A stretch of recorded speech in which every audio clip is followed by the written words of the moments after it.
في غزة حفل زفاف جماعي للأسرى المحررين ضمن صفقة شاليت، وحضر الحفل آلاف الفلسطينيين الذين قدموا من كل أنحاء القطاع لمشاركة الأسرى في لحظة فرح غابت عنهم طويلا. سائد سويركي حضر الحفل ووافانا بهذا التقرير. مدينة رفح عبر نادي خدماتها تحتضن الفعالية الأولى من نوعها، مشروع حفل زفاف أكثر من 40 أسيرا شاهدوا النور فقط منذ صفقة التبادل لجلعاد شليت.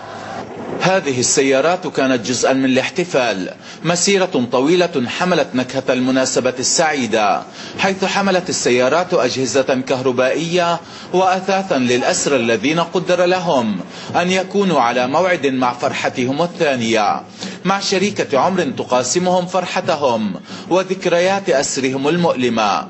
الفعالية أقامتها كتلة فتح البرلمانية في المجلس التشريعي. كان العدد في البداية 30 أسير محررا ومبعدا، ولكن الآن تجاوز العدد 60 أسيرا محررا ومبعدا. اليوم سنزوج منهم 40 من هذا العدد، والباقي إن شاء الله في الفوج الثاني. الآلاف من المواطنين توافدوا إلى النادي الذي احتضن حفل الزفاف. الفعالية اجتماعية في ظاهرها، ولكنها سياسية في جوهرها، لأنها تمنح حركة فتح مساحة ولو صغيرة للتعبير عن وجودها سياسيا في مكان تعتبر فيه حركة شبه محظورة.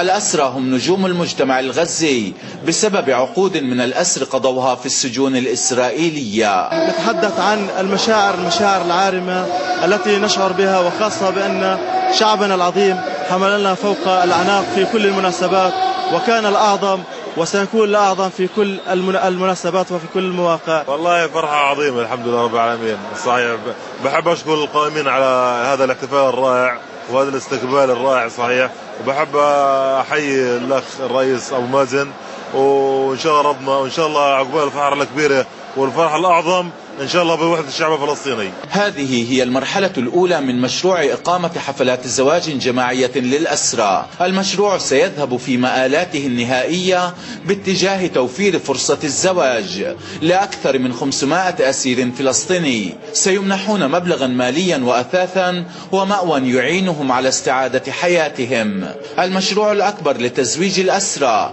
سيكون برعاية الرئيس محمود عباس وبتمويل تركي. كنا نأمل أن نحضر لهم النجوم، نأمل أن يكون ذلك في المرات القادمة.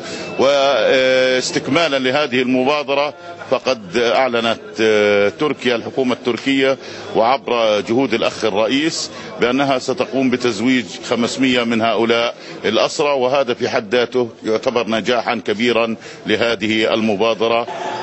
الفعالية الخاصة بالأسرى هي مؤشر قوي على شكل العلاقة القائمة بين الأسرى كقضية تعتبر هي الأهم، ومجتمع عاش كثير من أبنائه التجربة الاعتقالية بفعل الصراع مع إسرائيل. سائد سويركي، روسيا اليوم، غزة.